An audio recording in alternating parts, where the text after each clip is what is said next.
ગુજરાત રાજ્યમાં ચાલી રહેલી મતદાર યાદી સુધારણા પ્રક્રિયા દરમિયાન ગેરરીતિ થતી હોવાના આક્ષેપ સાથે અંકલેશ્વર શહેર તાલુકા કોંગ્રેસ સમિતિ દ્વારા મામલતદારને લેખિત રજૂઆત કરવામાં આવી હતી.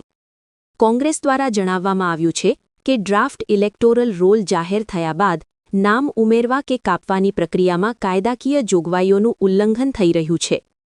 મતદાર યાદીમાં પહેલેથી નામ હોવા છતાં આધાર વિના વાંધા દાખલ કરી નામ કાપવાના પ્રયાસો થઈ રહ્યા હોવાનું રજૂઆતમાં જણાવાયું છે. કોંગ્રેસે સ્પષ્ટતા કરી છે કે મતદારનું નામ કાપવા પહેલા યોગ્ય નોટિસ, પુરાવા અને સુનાવણી ફરજિયાત છે. આ પ્રક્રિયા વિના કોઈપણ મતદારનું નામ કાપવું ગેરકાયદેસર છે. આ બાબતે જરૂર જણાય હાઈકોર્ટ અને સુપ્રીમ કોર્ટમાં PIL દાખલ કરવાની પણ કોંગ્રેસે ચીમકી ઉચ્ચારી છે. આજરોજ અંકલેશ્વર પ્રાંત અધિકારી સાહેબશ્રીને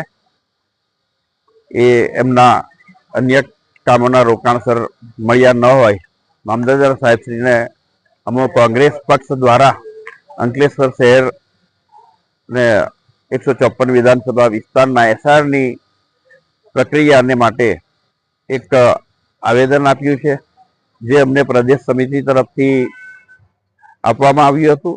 અને બીજું કે પ્રદેશ સમિતિની સૂચના મુજબ SRની કાર્યકારી દરમિયાન જે વાંધાના ફોર્મ વિરોધ પક્ષ તરફથી એક સાથે ભરીને બલ્કમાં આખા ગુજરાત રાજ્ય ખાતે આપેલ હતા, જેમાં કેટલાકને નોટિસો મળી છે કે નહીં તેની અગત્યની માહિતી મેળવવા માટે અને જે માહિતી અમને સત્વરે મળે એ માટે એક આવેદનપત્ર પ્રાંત અધિકારી સાહેબશ્રીને પાઠવ્યું છે કે જે માહિતીના આધારે પ્રદેશ સમિતિની સૂચના મુજબ હાઈકોર્ટમાં અને સુપ્રીમ કોર્ટમાં PIL કરવાની થાય તો કરવી પડે એ માટે એ પત્ર આપ્યો છે અને આ માહિતી માંગી છે, જે પ્રાંત અધિકારી સાહેબ મળ્યા નથી, પણ મામલતદાર સાહેબના કહેવા પ્રમાણે એઓ પાસે કાલે આવીને આ માહિતી અમે માંગણી કરી માહિતી મેળવીને એની આગળની કાર્યવાહી કરીશું.